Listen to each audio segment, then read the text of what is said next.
92 number की गाथा वो अपनी चर्चा में है और निर्णय ये करना है कि अज्ञान से कर्ता कर्म की प्रवृत्ति चलती है, ज्ञान से उसका अभाव। शुरू करो। अज्ञान से कर्ता कर्म की प्रवृत्ति है और ज्ञान से उसका अभाव। और कल एक बहुत मार्मिक अपील आप लोगों से की थी कि इस बात को आगे की लेवल की समझ के मत पड़ा समझना कि आगे करेंगे। अरे नहीं भाई, जैन धर्म का पहला लेवल भी ये है और अंतिम लेवल भी है। जैन धर्म समझना है तो यही समझना पड़ेगा कि ज्ञानमयी आत्मा रागादि से अछूती, ऐसा वह मैं, उसमें जमने रमने लीन होने का नाम धर्म है। इसके अलावा धर्म का कोई दूसरा स्वरूप नहीं। बाकी जो कुछ भी कहा जाए, किया जाए, कराया जाए, वो सब इसके लिए। जैसे मतलब कोई भी हो ना, वो एक नॉर्मल सेल्समैन हो, सुनती भाई की भाषा में कहते नॉर्मल सेल्समैन हो, और एक बहुत बड़ी कंपनी का सीईओ हो, बराबर। उन सबकी डिक्शनरी का कॉमन फैक्टर क्या है? प्रॉफिट, सेल, बराबर। सीईओ उसके लेवल पे जाके सेल बढ़ाने का सोचेगा और सेल्समैन उसके लेवल पे जाके काम भाव बढ़ाने का सोचेगा, बराबर। सीईओ ये सोचेगा कि ऐसी जायरात दूं, ऐसे डिमांड क्रिएट करूं, ऐसा करूं, वैसा करूं, और सेल्समैन क्या सोचेगा? ज़्यादा से ज़्यादा लोगों के कांटेक्ट में आऊं, एक दो वस्तु और बिक जाए। मतलब दोनों का पर्पस क्या है? जैसे व्यापार की तमाम परिभाषाओं में प्रॉफिट यही मूल तत्व है, बाकी सब इसके लिए, सही ना? तमाम परिभाषा, वो पान का दुकान से लेकर बड़ा शॉपिंग मॉल कॉम्प्लेक्स क्यों ना हो, कॉमन फैक्टर क्या है? प्रॉफिट। ऐसे ही धर्म का कॉमन फैक्टर आत्म निकटता, आत्म रुचि, आत्म सन्मुखता, आत्मलीनता ही है। और मैं बहुत ही विश्वास के साथ आपसे कह रहा हूं, आप तो शायद समझ रहे हो तो पुष्ट करो, और जो नहीं समझे उनको ये कहो कि धर्म के नाम पर आपने कुछ भी किया हो लेकिन कभी आत्म निकटता को महसूस नहीं किया, तो यकीन मानना आपने धर्म किया ही नहीं।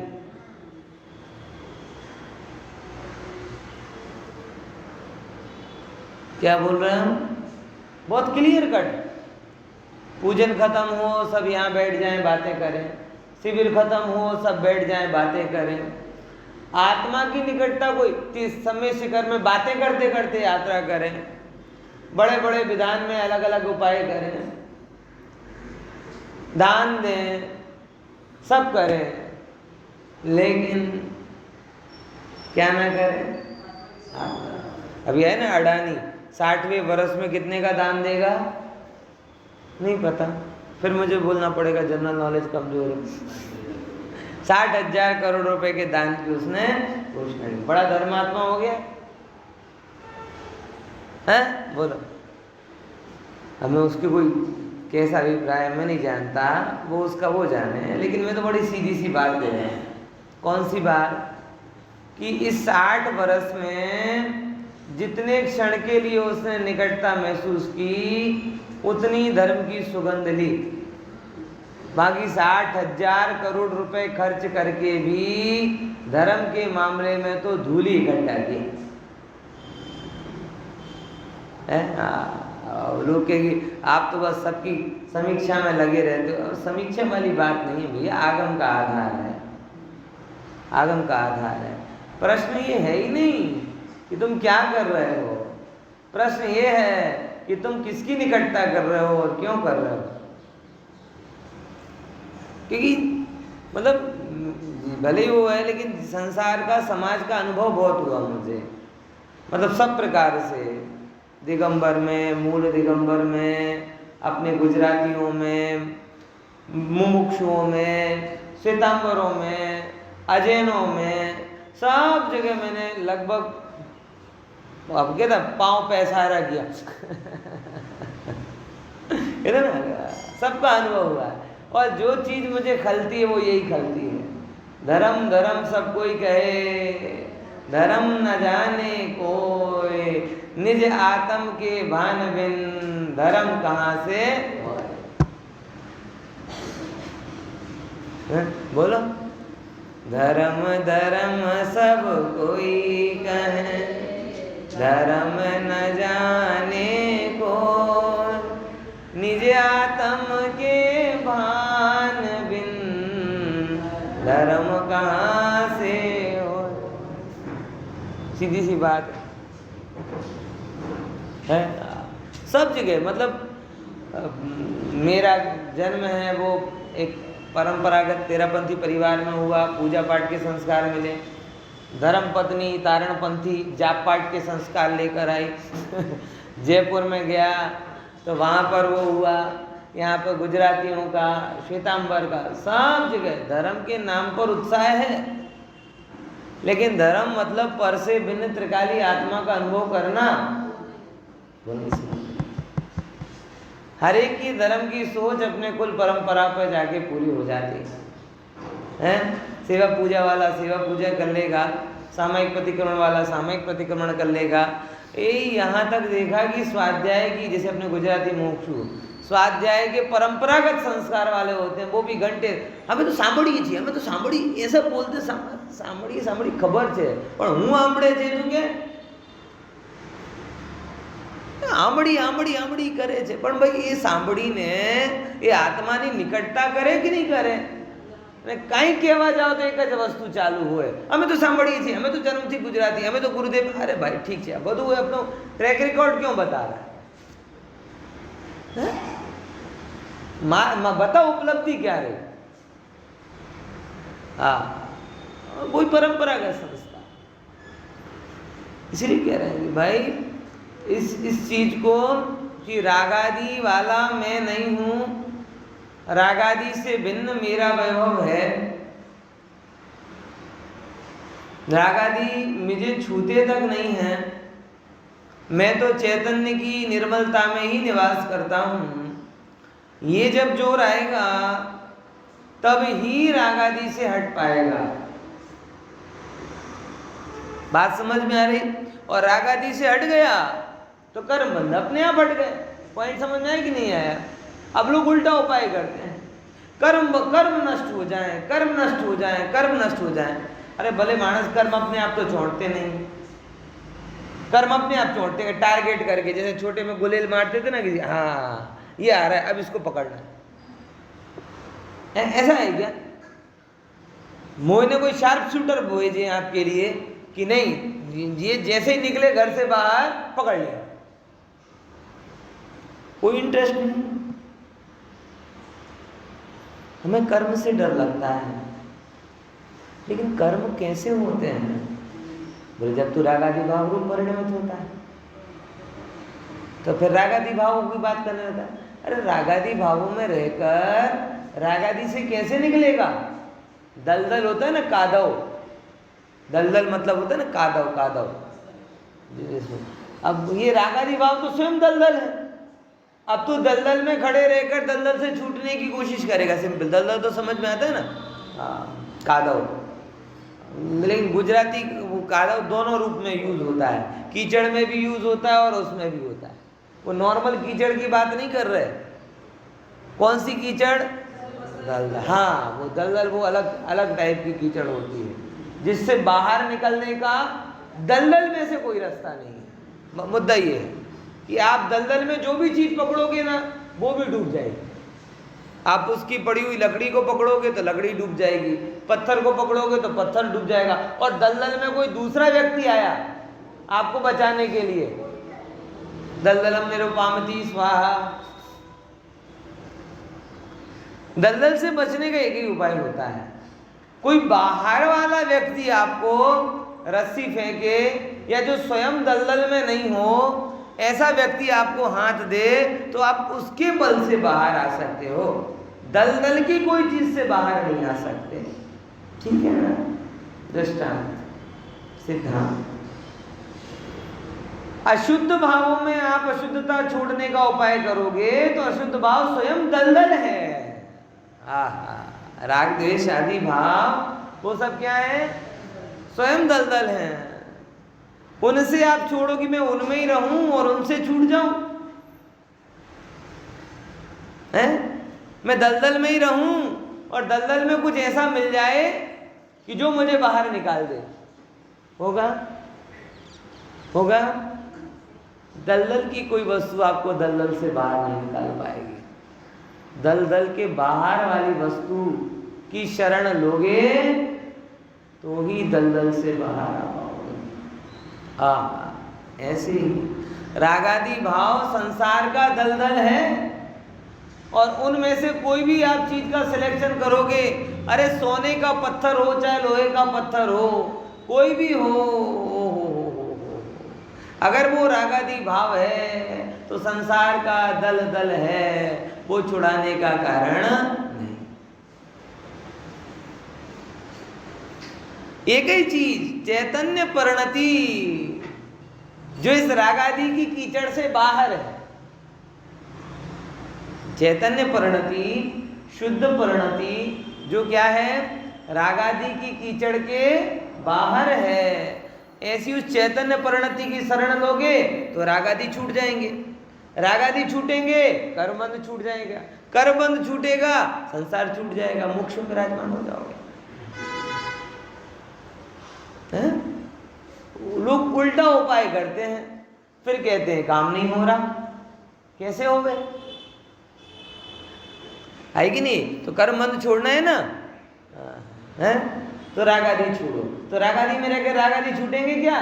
नहीं, रागादि रहित मैं हूं ऐसा निर्णय करेगा तो रागादि का जोर हटेगा और फिर रागादि से हटकर स्वयं स्वभाव में स्थापित होगा, और जब स्वभाव में स्थापित होगा तो वितराग परिणति के बल से कर्म बंधन का अभाव हो जाएगा। ये सनातन नियम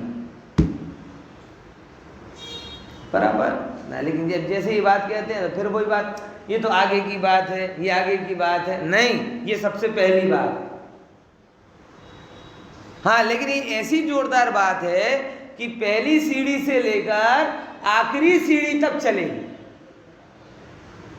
ये बात है, समझ में आएगी नहीं? ये ऐसी बात। आप कभी घूमने जाते हो ना तो सूखा नाश्ता भी रखते हो, खाकरा भी रखते हो, थेपले वेपले भी रखते हो। क्यों रखते हो? थेपले को सबसे लास्ट में खाना है? नहीं, थेपले को ट्रेन में जाते ही खा लेना।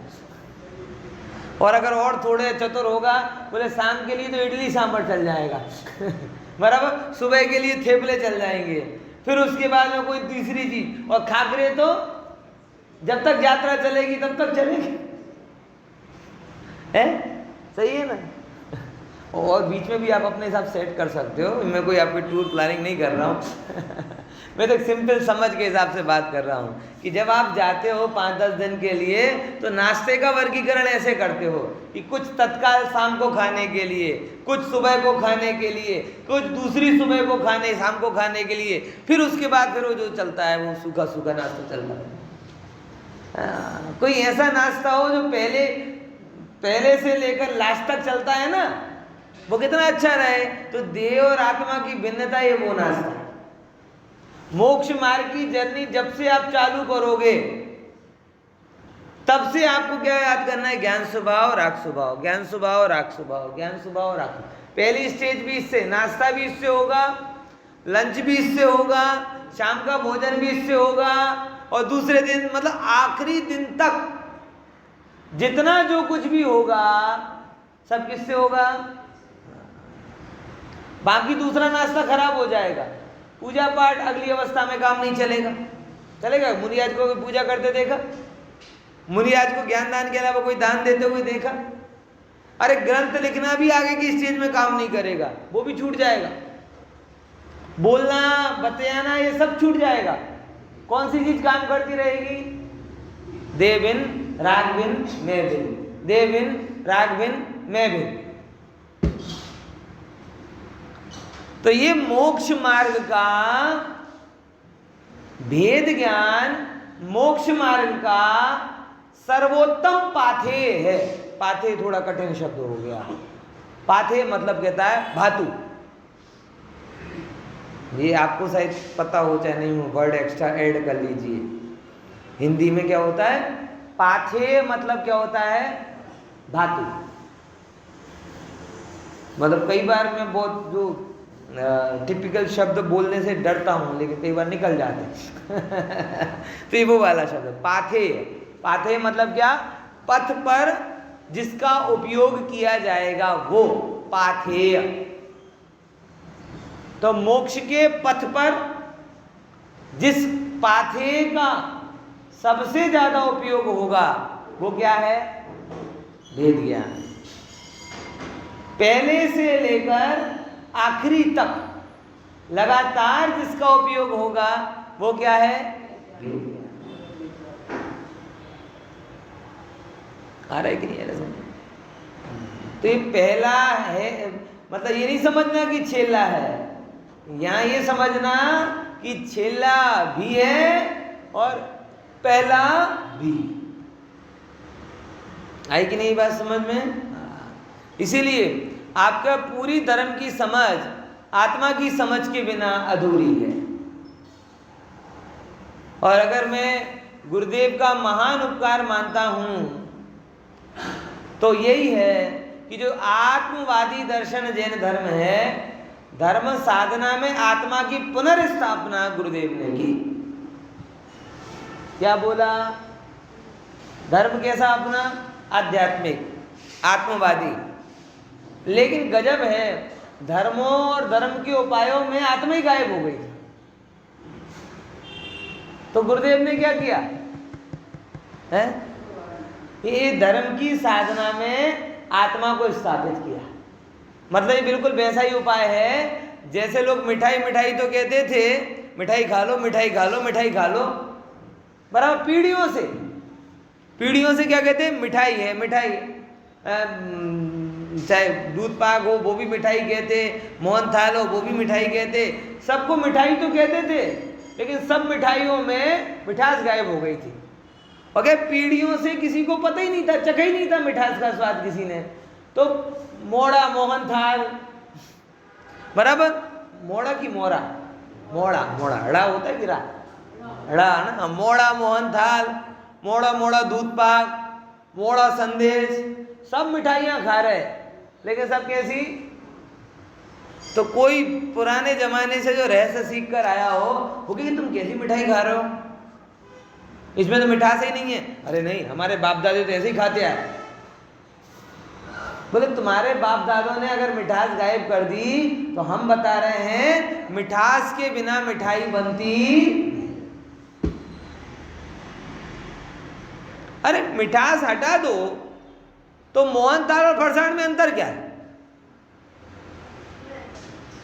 वैसे ही शुद्धता और आत्मा की चर्चा हटा दो तो धर्म और संसार में अंतर क्या है?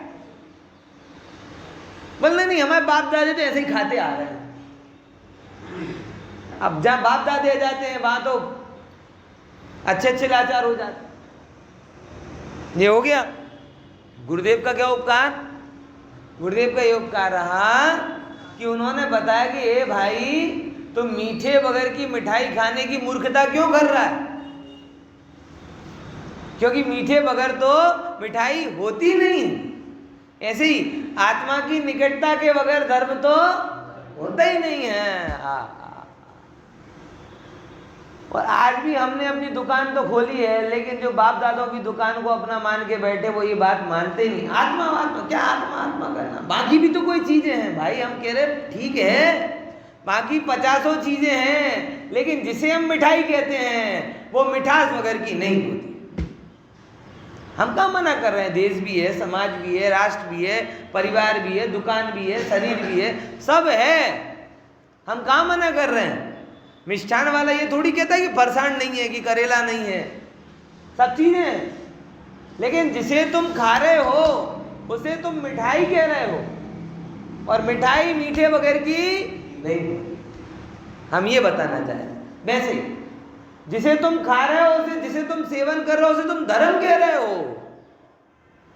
लेकिन धर्म आत्मा की समझ के बिना नहीं।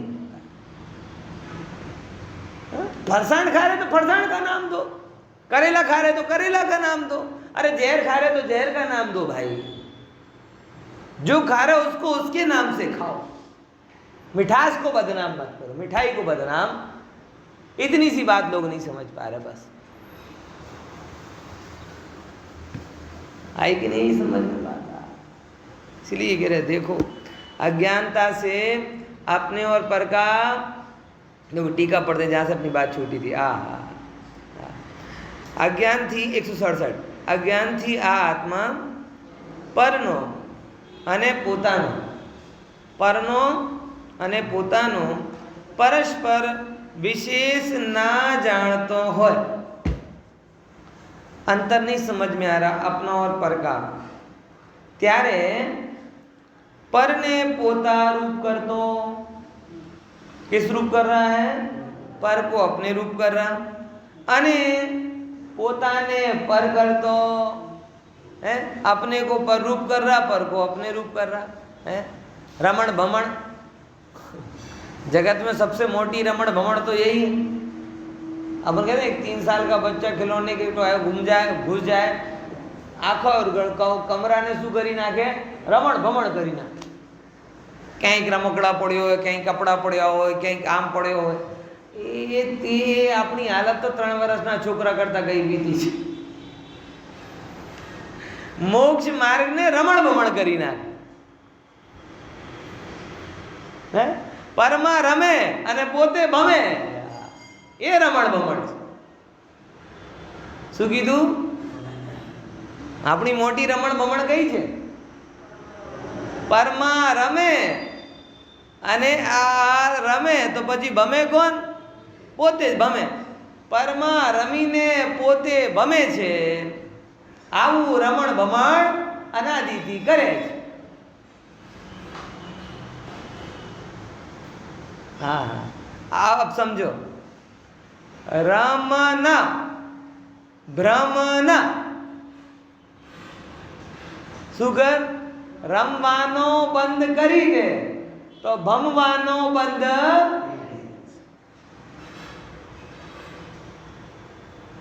શું કીધું? રમના તો પછી ભમના, એટલે રમવાનો પરમાં રમવાનો બંધ કરી દે ત્યારે તારો પરમાં ભમવાનો બંધ થઈ જશે।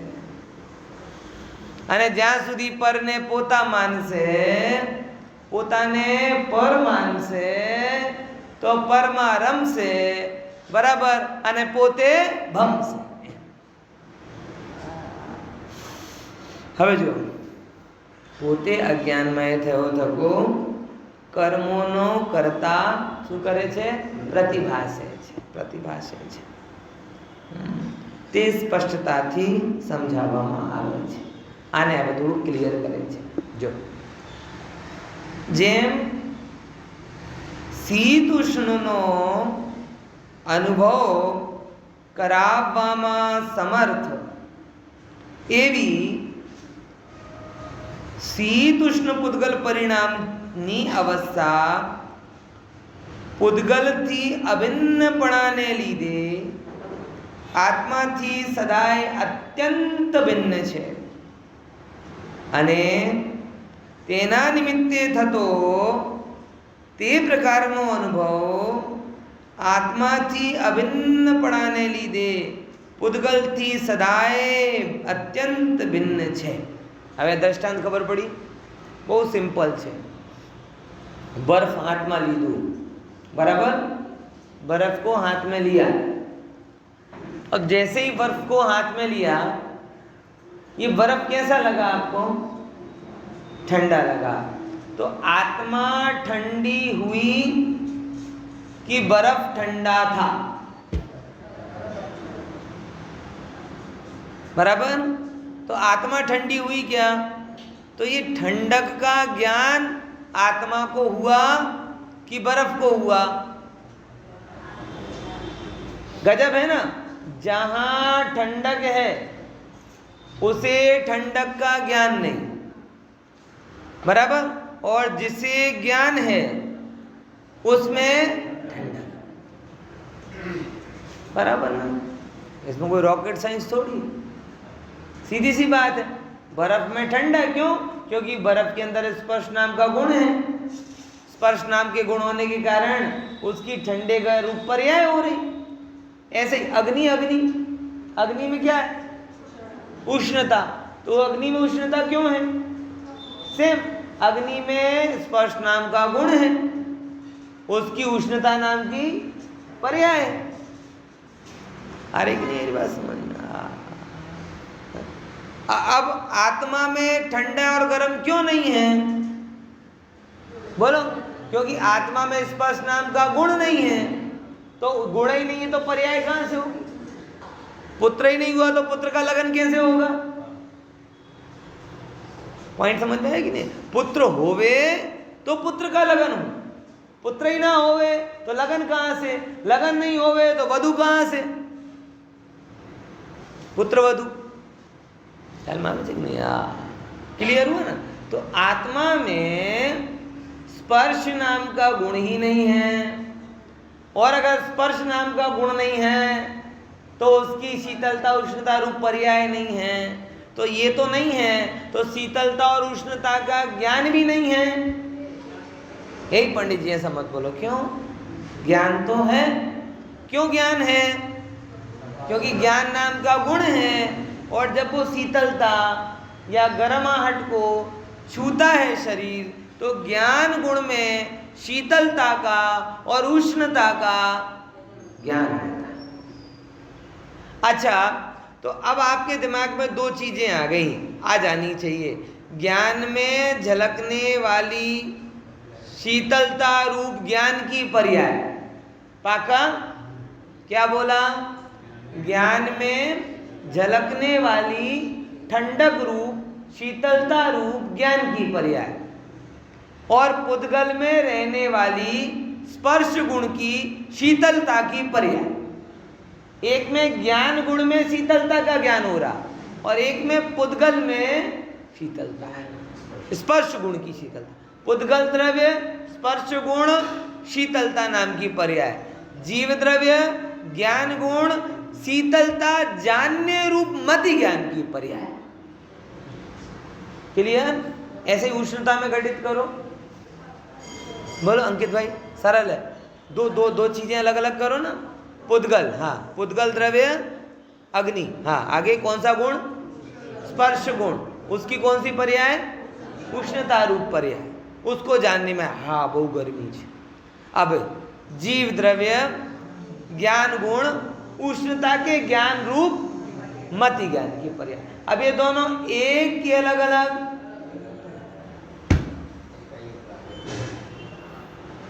एक का प्रदेश प्रदेश ज्ञान से बना है और एक का प्रदेश प्रदेश पुद्गल से बना है।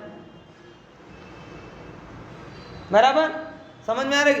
दोनों एक की अलग। अब आपको लगती है एक सी, जैसे पहले फोटो होता है, जैसा नेगेटिव वैसी फोटो। अच्छा, जैसा नेगेटिव वैसा ही फोटो है तो फिर एल्बम में नेगेटिव ही लगा लेते हैं। फोटो क्यों लगाते हैं?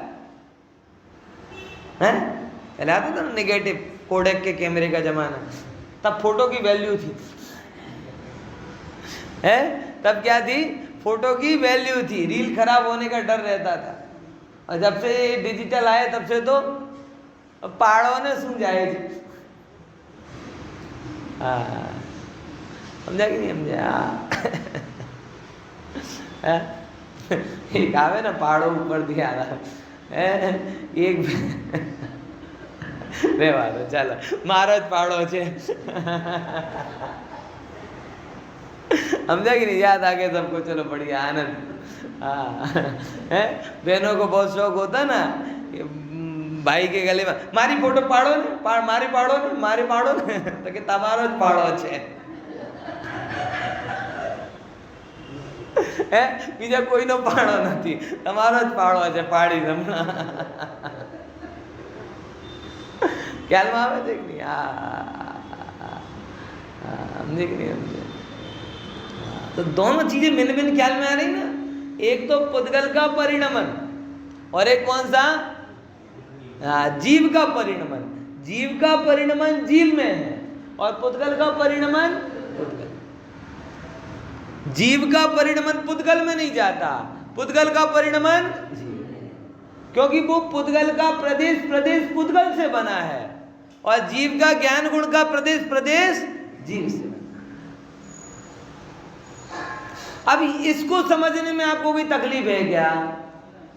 जब इसको समझने में तकलीफ नहीं है तो राग और आत्मा को समझने में क्यों तकलीफ होती है?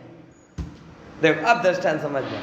जेम शीत उष्ण अनुभव करवामा समर्थ एवी शीत उष्ण पुद्गल परिणामनी अवस्था कैसी है? पुद्गल थी अभिन्न पड़ाने लीधे सेने लीधे पुद्गल ठंड बर्फ का प्रदेश ठंडा है अग्नि का प्रदेश गर्म नींबू का प्रदेश खट्टा है शक्कर का प्रदेश मीठा है ना हवा का प्रदेश ठंडा विनाश वाला हो रहा है। ऐसे सब में जो जिसका जिस द्रव्य वो उस रूप पूरा है। और देखो हाँ अभिन्न पड़ाने लीधे आत्मा थी सदाए કેવો છે? અત્યંત ભિન્ન છે। હા અને પછી અને તેના નિમિત્તે થતો હવે એના નિમિત્તથી થતો તે પ્રકારનો અનુભવ शीतलता को छुआ और ज्ञान में शीतलता को जानने रूप मति ज्ञान की पर्याय बनी। क्या बोला? ज्ञान में शीतलता को जानने रूप मति ज्ञान की आप एक फोटो निकालते हो बराबर ना आपको लगता है मेरी फोटो निकली तेरी फोटो निकली उसकी फोटो निकली ये इसका प्रोग्राम कहता है सब 125 MB सब 300 KB हैं सब 1.5 MB मतलब वो आपको नहीं गिन रहा वो प्रोग्राम तो अपने हिसाब से काउंट कर रहा है। अब उसमें जो निकलता हो आप निकाल दो। प्रोग्राम तो क्या कहता है 1 MB आया भैया 1.5 MB आया 1.25 MB आया। बदसूरत की फोटो निकालोगे तो 1.25 MB सुंदर की फोटो निकालोगे तो भी उपवन की फोटो निकालोगे तो 1.5 MB और शमशान की निकालोगे क्योंकि ज्ञान वो कैमरा थोड़ी गार्डन और श्मशान रूप परिणमित हो रहा है वो कैमरा थोड़ी कुरूपता और बदसूरत के रूप सुंदरता के रूप परिणमित हो रहा वो कैमरा तो अपनी मेमोरी रूप परिणमित हो रहा और इस मेमोरी को हम काउंट कर लेते हैं 1 MB है 80 MB है वो है।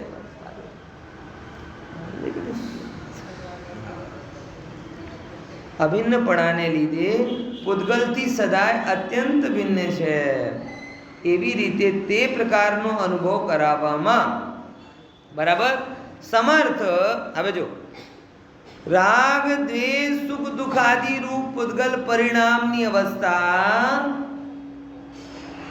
પુદ્ગલથી અભિન્નપણાને લીધે આત્માથી સદાય अत्यंत भिन्न है। राग देश की जो भी दशा हो रही वो किससे अभिन्न है? पुद्गल से अभिन्न क्योंकि उनमें रस पुद्गल से आया उनका कारण पुद्गल है उनका फल भी पुद्गल में जाएगा बस क्षेत्र जीव का है उसके अलावा बाकी सब कुछ कहाँ से आया? पर में देखने के कारण पर के उदय के कारण पर के ही कारण सब कुछ हुआ उसमें। आई कि नहीं बात समझ में? राग आदि को पुद्गल का क्यों कहा जाता है? मैंने बहुत दिनों पहले आपको एक दृष्टांत दिया था है कुरुक्षेत्र वाला है कि वो या ये रहने वाले कहाँ के मतलब वहाँ के अयोध्या हस्तिनापुर उत्तर प्रदेश पांडव कहाँ पे घूम रहे थे? जयपुर, विराटनगर में। यादव कहाँ से आए? द्वारिका से। और सब मिलकर इकट्ठे कहाँ हुए? कुरुक्षेत्र में। बेचारे कुरुक्षेत्र वाले जबरदस्ती फंस गए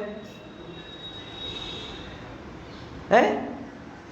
अब अगर कुरुक्षेत्र में हुआ कोई युद्ध तो दोष किसका? महाभारत का मेन कारण कुरुक्षेत्र है क्या? है? बोलो, कुरुक्षेत्र है क्या? अरे वो तो क्षेत्र था,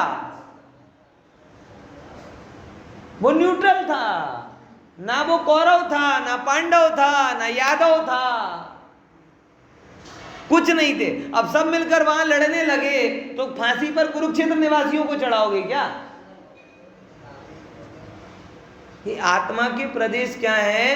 राग आदि का कुरुक्षेत्र। अब वो कहीं तो होगा ना, तो बस वो आत्मा में हो रहा है।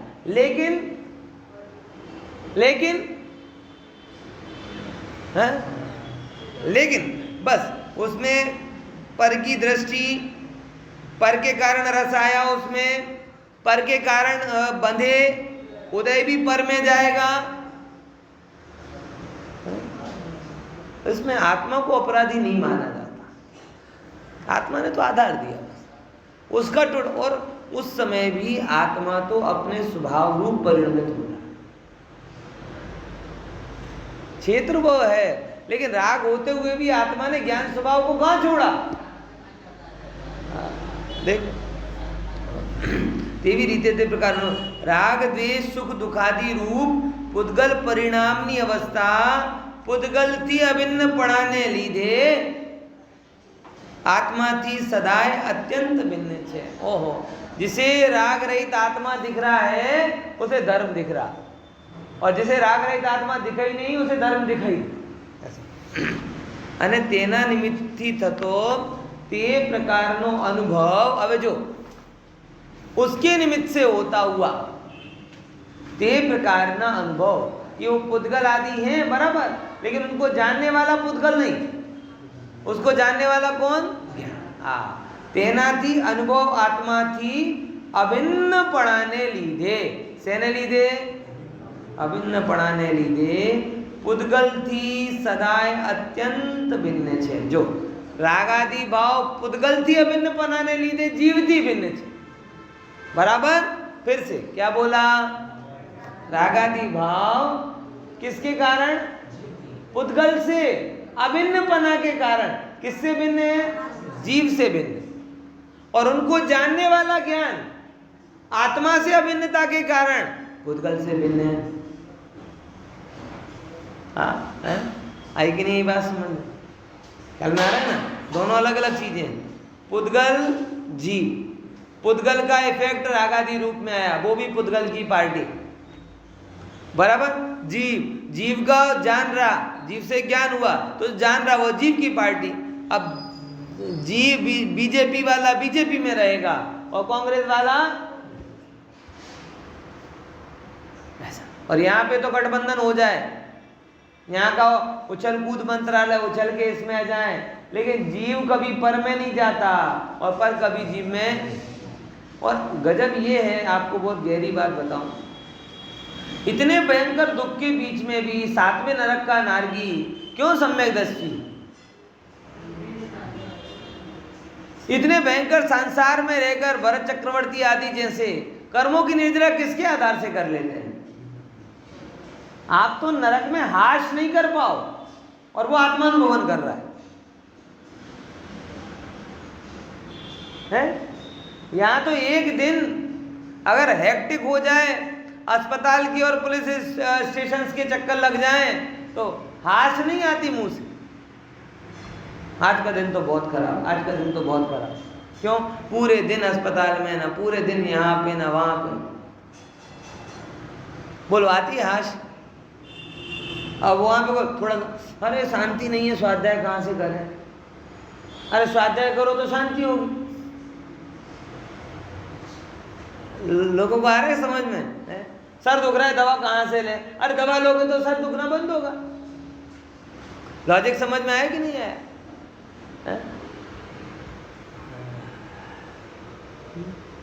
एक दिन अगर कठिन पड़ता है ना, तो हमें सब चला जाता है हमारा।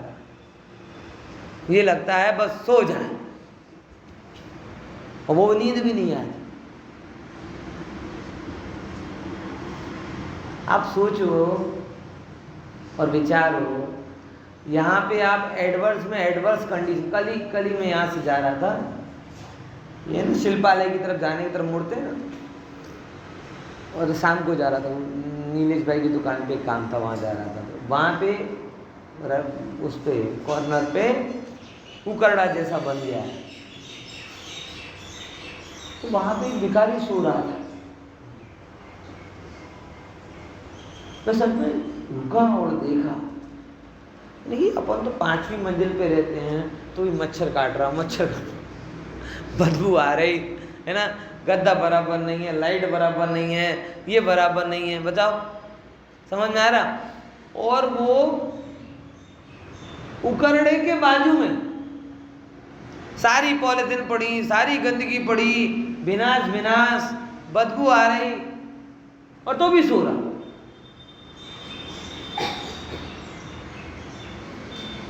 विचार करके देखो, वो सबको ज्ञान का गेय मान रहा है। वो सबको क्या मान रहा? ज्ञान का गेय। भाई मच्छर में है, मेरे में नहीं, दुर्गंध में है, मेरे में नहीं, विनाश में है, मेरे में नहीं, और हमें जरा सी भी आ जाती है तो हम उसे ज्ञान का गेय मानना छोड़ना। देखो, कभी कभी परिस्थिति ऐसा करवाती है और कभी कभी पुरुषार्थ ऐसा करवाता है। पाप के उदय में परिस्थिति ऐसा करवाती है, पाप के उदय में परिस्थिति ऐसा करवाती है, और धर्म की समझ से पुरुषार्थ ऐसा करता है। आज मुनिराज को भी वहां बिठा दो तो उन्हें तकलीफ नहीं होगी, वो हमें भले ही अच्छा ना लगे, लेकिन मुनिराज को कोई प्रॉब्लम नहीं, वो पुरुषार्थ से कर रहा है। और भिखारी बैठा है, वो परिस्थिति बस कर रहा है। लेकिन कहीं ना कहीं दोनों ने अपना विकास किया है। एक ने कर्म की कठिनाई जानकर अपना विकास कर लिया, अब ठीक है भाई, जैसी कर्म है सो भुगत रहे, और एक कहता है मुझे, मेरे अंदर तो कुछ आता ही नहीं।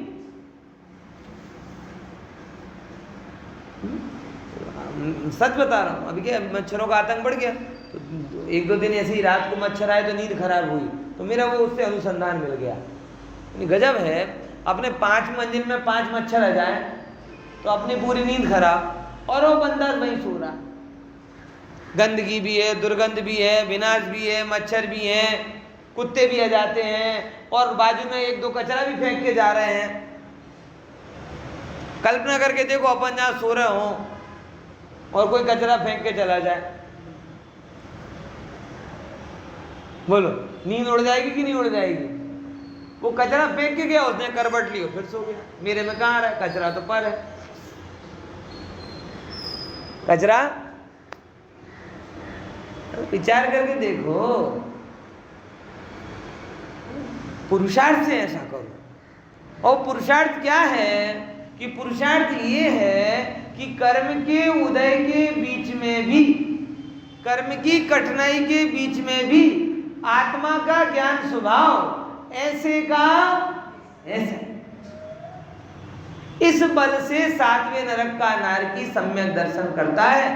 अरे जो आनंद चक्रवर्ती, राजा, इंद्र, नरेंद्र नहीं भोग पाते, वो आनंद वो 7वें नरक में भोगता।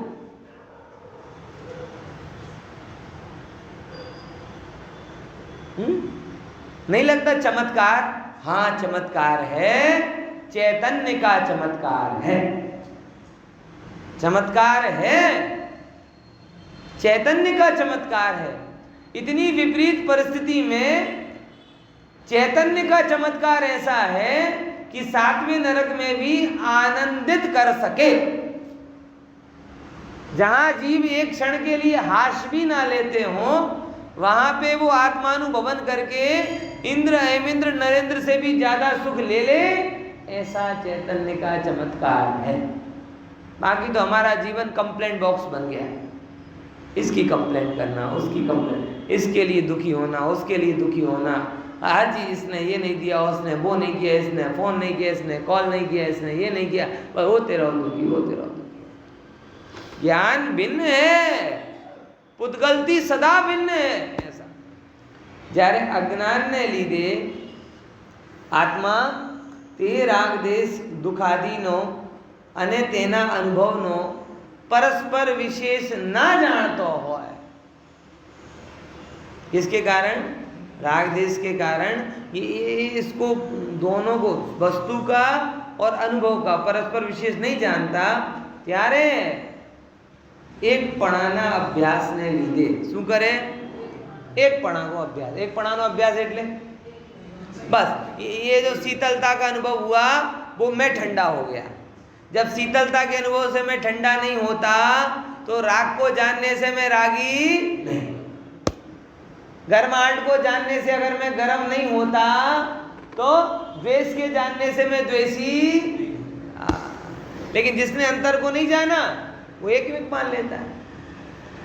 एक पणाना अध्यास એટલે વિપરીત માન્યતાને લીધે શીતોષ્ણની માફક જેમના જે કહેવાય અર્થાત જેમ શીતોષ્ણ આત્મા વડે પરિણમવું અશક્ય છે, તેમ જેમ રૂપે આત્મા વડે પરિણમવું અશક્ય છે, એવા રાગ દેશ સુખ દુઃખાદી રૂપ અજ્ઞાન આત્મા વડે પરિણમતો થકો, અર્થાત પરિણમ્યો હોવાનું માનતો થકો। આમ પરિણમિત થતો નથી પણ આવું માની લે છે। જ્ઞાનનો અજ્ઞાનત્વ પ્રગટ કરતો, ભાઈ તું જ્ઞાનપણાનો અભાવ કરે। જેમ કે આજकल नहीं होता, बच्चा एक दिन अगर होमवर्क ना करे, एक दिन टेस्ट में कम नंबर आ जाए तो माताओं बहनों को लगने लगता है अरे मेरे तो बेटे का करियर डूब गया। अब ये ज्ञान है कि अज्ञान? और तो भी जो ये कहते कि एक नंबर, एक टेस्ट में नंबर कम आ गए या एक होमवर्क नहीं कर पाया, वो खुद ने 50 होमवर्क छोड़े, खुद 50 टेस्ट में कम नंबर लेकर आए तो भी बढ़िया है, तो भी उस ज्ञान को भूल करके एक टेस्ट को क्या मान लेते हैं, उसके जीवन का निर्धारण। ओ अब तो मेरे बेटे का करियर खराब, करियर खराब। अरे कोई करियर खराब, पढ़ पढ़ के किसका करियर बना है, और थोड़ा कम पढ़ के किस किस का बिगड़ा। जीवन और लाभ ये सब पुण्य पाप के अधीन है, एक दो मार्क्स के अधीन नहीं। जीवन बहुत बड़ा है। लेकिन वही है, इतने ज्यादा हम उसमें सेंसिटिव हो जाते हैं। अच्छा इसमें कम नंबर आए इसकी ट्यूशन, उसमें कम नंबर आए उसकी ट्यूशन। बच्चों को 24 घंटे क्या करो, एक में भी कम नंबर नहीं आने चाहिए। ऐसा होता है। अब ये ज्ञान का ज्ञान है कि नहीं? अरे जीवन की समझ नहीं है। क्या नहीं है? जीवन की समझ। शीतुष्णी माफक क्या गयो आत्मा क्या गयो अज्ञान आत्मा वडे परिणमतो थको, अज्ञानत्व प्रकट करतो, पोते अज्ञानत्व पोते अज्ञानमय थये थको। आ हूँ रागी छूं, शू माने हूँ रागी छूं इत्यादि विधि थी रागादि कर्मनो कर्ता प्रतिभासे छे। ऐसे करते करते क्या मानता है कि मैं रागादि कर्म का करता हूं। कर्ता प्रतिभासित होता है, होता तो विशेषता है।